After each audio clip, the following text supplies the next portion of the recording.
Over the past 20 years, a lot of things have changed in the waterfowl world. Our standard of excellence isn't one of them. We have been proudly family owned and operated since 1999. GK calls. We don't want to be the biggest, just the best. Friends at MichianaOutdoorsNews.com, Mark Zona, and you know what? I'm going to blame this video right here on the CEO, the hands on the wheel, Louis Stout.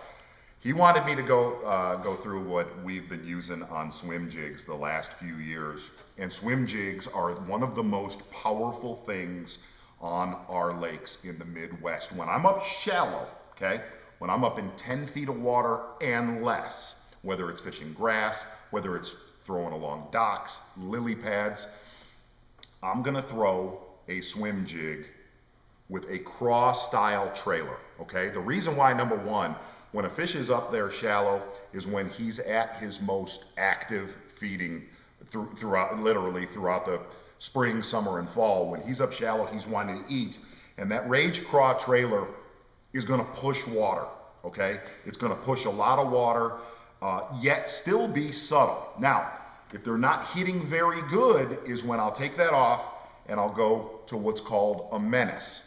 It's going to be a little bit more subtle. It's not going to push as much water. And the thing about a menace, it's going to get more bites than that rage craw trailer. Yet, it seems the bites I get on a rage craw trailer are going to be bigger.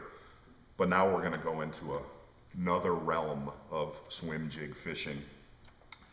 When our water gets cold, when it gets 60 degrees, 55 degrees, when we all start throwing, blade baits and little grubs, a swim jig with a boot style swim bait trailer is brutal. I mean, when I tell you brutal, and here's what I'm looking for in the trailers I use. This is a KVD Swim and Shiner right here. This is just right here. This is a generic paddle tail. Here's the best way to describe it. And there's a lot of my buddies right now that are not wanting me to talk about this.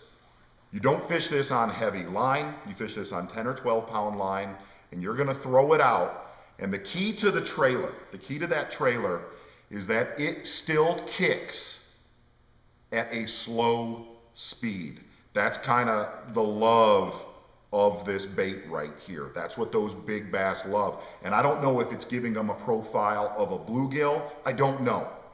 But when these fish get out deep, 10 feet of water and less, and the water's cooling down, I'm telling you, just get a swim jig trailer with one boot on the back. And if you're just barely reeling it next to the boat and that tail's doing that, you have got the right one. And more than likely, you can catch your biggest bass of the whole season on a bait like that.